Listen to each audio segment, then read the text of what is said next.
Welcome back to the channel. Today I'm pretty excited because yesterday I went up to Denver to get some coilovers for the Charger, but the coilovers I went and got were for a Lexus. So there is a problem that I have to resolve on the Charger project, and that is I'm using all Trackhawk drivetrain in it.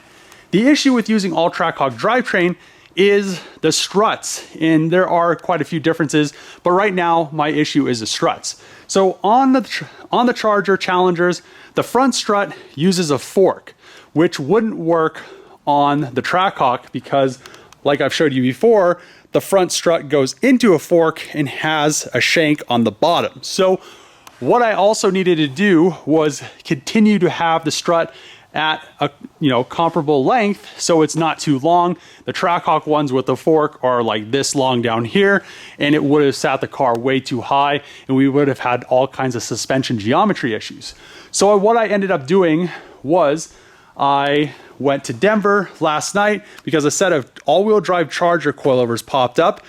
But another thing that I am fixing is on the Trackhawk in the rear, there is an issue with the lower control arm. So on the Charger Challengers, the spring sits in the rear behind the wheel, the center of the wheel. On the Trackhawks, it sits in the front, which we have a problem because there wouldn't be a place to seat the spring. And I really don't like these external springs. So to me, this is just a very cheap way of having a non-coilover suspension. And then if you put coilovers on the front and want to adjust the rear, you have this thing in here. It's very hard to adjust and it's separate. Why not have it all together? I drifted for a long time. I had a G35. 370Zs come with true rear coilovers. You can put them on non-true rear coil cars like G35s and 350s. So what I ended up doing, and I'll show this because I want to explain this first because it's kind of difficult to grasp, I guess. But what I have is I have the top hats from the Charger coilos. The rear shocks, or both the shocks, are the better shocks. So the Lexus coils were digressive shocks. So I have both the digressive shocks. Then I have the front Lexus springs and all of the collars and everything on the rear. So now the rear coil is a true coil. I don't need that external spring. It frees up a lot of room. This is the first true coilover setup. So I have 12K in the rear, 14K in the front, and it's just really, really nice. So all I'm gonna have to modify now on the front is this. I'm gonna lay the piece to fit on this shank right here so it fits in the Trackhawk arm, and I'll just weld it to this collar. And then on the back, so on the Trackhawk, it has kind of a fork like this on the rear strut, and I'll just have to make something like that to weld onto one of those perches. So I'll probably end up using the Lexus ones and just grind it down, cut that end off, and weld on a fork. And then we'll have all of the coilovers for the Charger, which I'm very happy because I contacted BC. They said they were like 3 or 4 months out on coilovers and parts. So I'm glad I found these on Facebook Marketplace. I found the Charger ones for 500 bucks. I found the Lexus ones for 700 bucks. So that's still not as much as the digressive ones are. And plus, I needed some shock tubes or some new shocks for the V70R coilovers. If you guys remember that project, I got some BC coilovers. The car was wrecked in the front, but it pretty much just sheared off the pins on the top. So everything, I have all the parts. I just need these shocks, and then I could have all the coilovers for the V70R. So now I have BC coils for the Charger and BC coils for the Volvo. Plus I have a lot of spare parts. So now what I'm gonna do is show you guys how I did this.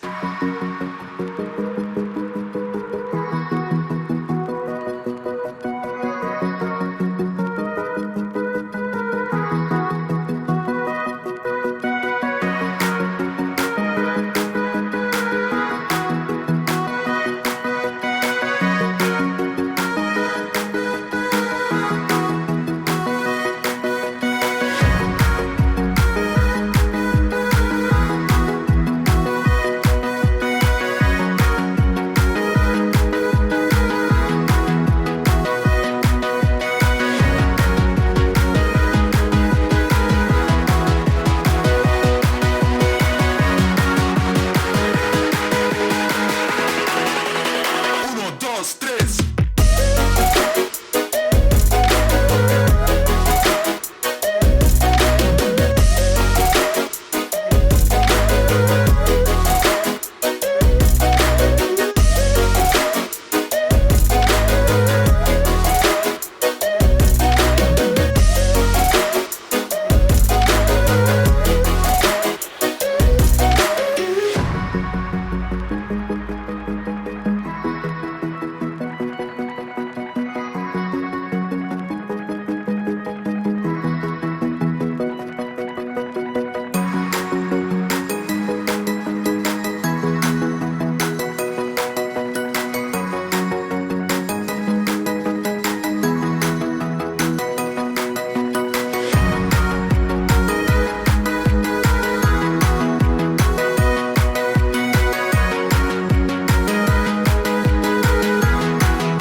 Just finished putting all 4 coilovers together. So what I have is I have a few different options. So right now I left, so the Charger ones come with 14K fronts and 14K rear. What I have on here now, I want to test it out, but I have 14K front, 12K rear. So if I don't like the feeling of that, I could go 12K rear or 12K front, 10K rear, just depending, and it'll be a very easy switch of the springs.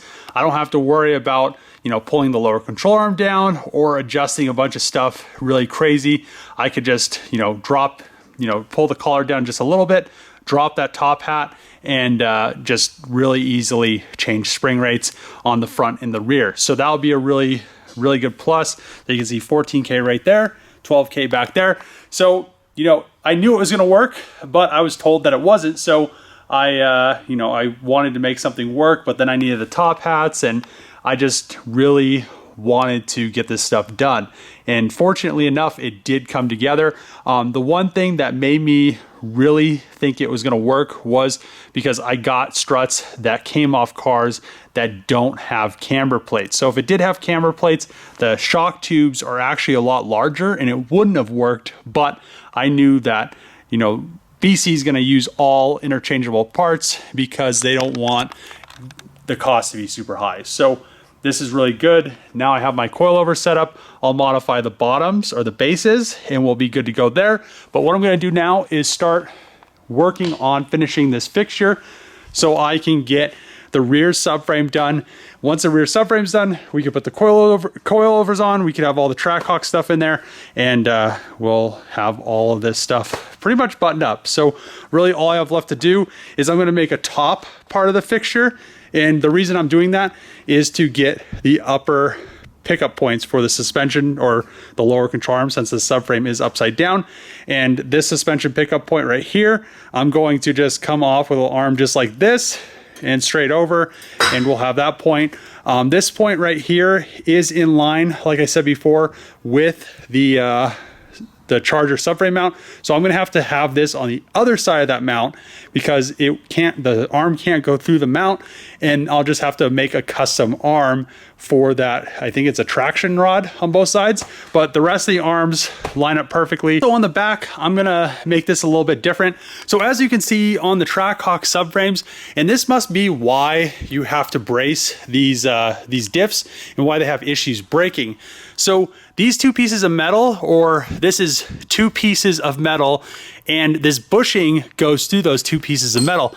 As you can see, let's give you a good look at it. And you can already see this one's starting to separate, and it had 3,000 miles on it. So what I'm gonna do is I'm going to just use these bushings, put them in an insert, and then have the tube coming from this mount over here up to that insert, still have the sway bar in the back, still have the lower control arm pickups in this location, and then we'll just kind of figure out how we're gonna connect that.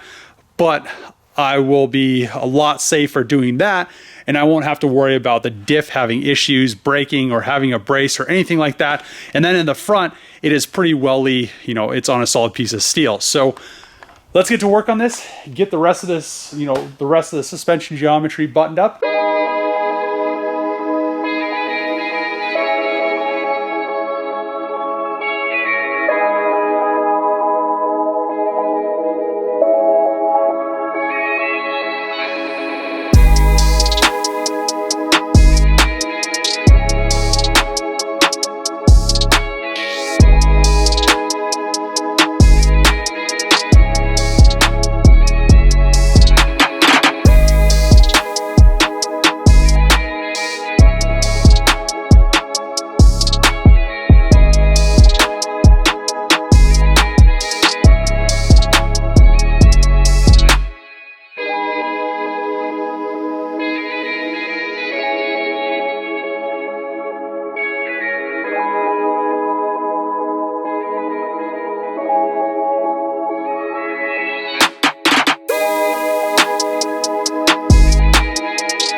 I've been working on the rear subframe fixture for quite some time now, but now I have pretty much all the points that I want to get off of the Charger subframe. So what I ended up doing was, I believe this arm right here, or this mount, is the same as the Trackhawk, but I won't know until I bolt the subframe on there. What I ended up doing, like I said before, I made these pins and then I made these pieces of bar so that it will fixture or pin in the diff. So now I'm going to do the same thing with the Trackhawk one, and these pins and this bar is the same, just the axle inputs are different. On the front of it, I really don't think it's that important because I'll be able to level it off of all these points, but I wanted a way to center the yoke, but I also had to pull it out as well. So I used a bearing puller that was kind of a piece of junk from Harbor Freight anyway, and then these also slide out. They're a nice, very tight fit, and you can see, you know, they're made to pin the diff in, so I could get this all lined up perfectly and not have any issues.